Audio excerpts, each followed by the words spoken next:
दोस्तों, आज के आधुनिक युग में प्रत्येक मनुष्य चाहता है कि उसके पास पर्याप्त मात्रा में धन हो ताकि वह एक अच्छा जीवन बिता सके और अपने परिवार को दुनिया की सभी सुख सुविधाएं दे सके। प्रत्येक व्यक्ति चाहता है कि उसके ऊपर माता लक्ष्मी की कृपा सदा बनी रहे, लेकिन अक्सर देखा गया है कि मनुष्य के लाख कोशिश करने के बावजूद भी उसकी गरीबी दूर नहीं होती। आखिर इसका क्या कारण है? दोस्तों, आपके इस प्रश्न का उत्तर गरुड़ पुराण में विस्तार पूर्वक दिया गया है। गरुड़ पुराण हिंदू धर्म के 18 महापुराणों में से एक पुराण है। गरुड़ पुराण का नाम गरुड़ पक्षी के नाम पर रखा गया है। गरुड़ पुराण में भगवान विष्णु और पक्षी राज गरुड़ के बीच बातचीत का वर्णन किया गया है। इसी पुराण में भगवान विष्णु पक्षी राज गरुड़ से कहते हैं, सुनो गरुड़, आज मैं तुम्हें बताता हूँ कि वे कौन से कर्म हैं जिनके कारण मनुष्य के जीवन में निर्धनता आती है। नंबर 1, धन का घमंड। हे पक्षीराज, जिस मनुष्य को धनी होने का घमंड हो जाए तथा जो अपने धन को धर्म के कार्यों में ना लगाकर बुरे व्यसनों में लगाता है, माता लक्ष्मी उसके घर से रूठकर चली जाती है। नंबर 2, यदि कोई मनुष्य गंदे और मैले वस्त्र धारण करता है तो माता लक्ष्मी उससे क्रोधित हो जाती है और उसकी चौखट पर आकर भी वापस मुड़ जाती है। इसलिए मनुष्य को प्रतिदिन स्नान करके स्वच्छ वस्त्र ही धारण करने चाहिए। नंबर 3, रसोई घर में झूठे बर्तन। जिस घर की स्त्रियां रात्रि में झूठे बर्तन रसोई घर में रखकर सो जाती हैं, तो उस घर में गरीबी का वास हो जाता है। इसलिए स्त्रियों को रात को रसोई घर साफ करके ही सोना चाहिए और कभी भी रोटी बनाने के बाद तवा उल्टा नहीं रखना चाहिए। नंबर 4, कांटेदार पौधे। जिस घर में कांटेदार पौधे लगे होते हैं वहां भी गरीबी का वास होता है। इसलिए कांटेदार पौधे जैसे कि गुलाब, कैक्टस आदि पौधों को घर के बाहर ही लगाना चाहिए।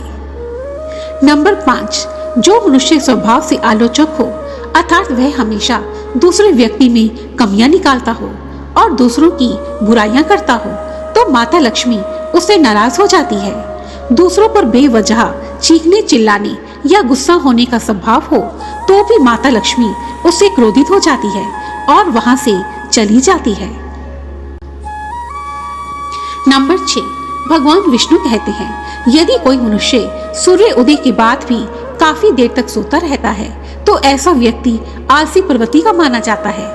ऐसे मनुष्य के जीवन में तमाम कोशिशों के बाद भी धन की कमी बनी रहती है।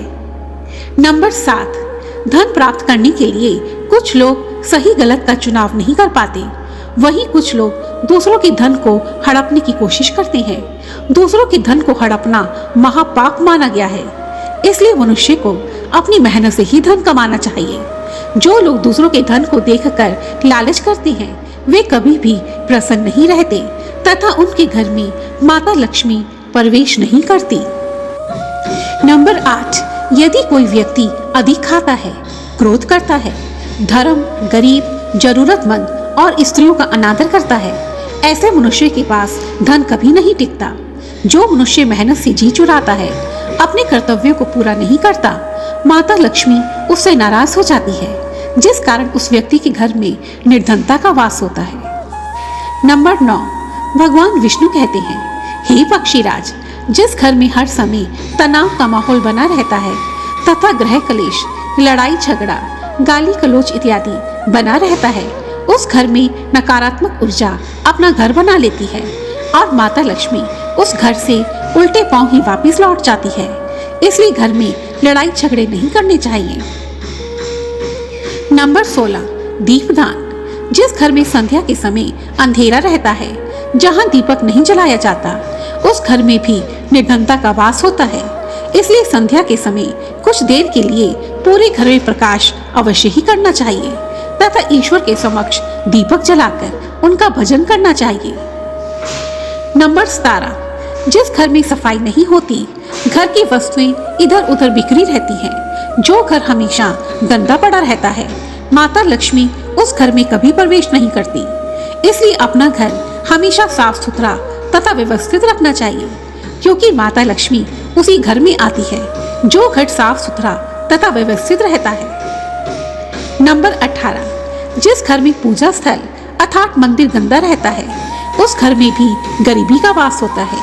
इसलिए पूजा स्थल अर्थात मंदिर को सदा साफ रखना चाहिए। नंबर 19, जिस घर में कभी कोई पूजा पाठ, यज्ञ, हवन, दान, पुण्य तथा कोई धार्मिक अनुष्ठान नहीं होते उस घर में भी माता लक्ष्मी प्रवेश नहीं करती। इसलिए घर में प्रतिदिन ईश्वर की पूजा, दीपदान इत्यादि अवश्य ही करना चाहिए। नंबर 20, सूर्य अस्त के समय भोजन नहीं करना चाहिए। इसलिए भोजन या तो शाम 5:30 से पहले करें या फिर 7 बजे के बाद करना चाहिए। भगवान विष्णु कहते हैं, हे पक्षीराज, इन्हीं कारणों के कारण मनुष्य के घर में निर्धनता का वास होता है। ऐसा कहकर भगवान विष्णु मौन हो गए। मित्रों, तो यह थे गरुड़ पुराण के अनुसार घर में गरीबी आने के कुछ कारण। गरुड़ पुराण के अनुसार जो मनुष्य ऊपर बताई गई आदतों को अपनाते हैं तो उनसे माता लक्ष्मी सदा नाराज रहती है। ऐसे लोगों को माता लक्ष्मी का आशीर्वाद कभी प्राप्त नहीं होता। इसलिए यदि आप माता लक्ष्मी की कृपा पाना चाहते हैं, धनवान बनना चाहते हैं, तो ऊपर बताई गई इन बुरी आदतों को आज से ही त्याग दें। धन्यवाद। यह वीडियो आपको कैसी लगी मुझे कमेंट सेक्शन में जरूर लिखें, और यदि आप किसी टॉपिक पर वीडियो देखना चाहते हैं तो वह भी मुझे लिखकर अवश्य भेजें। मैं उस टॉपिक पर वीडियो बनाने की पूरी कोशिश करूंगी। धन्यवाद। जय माता दी।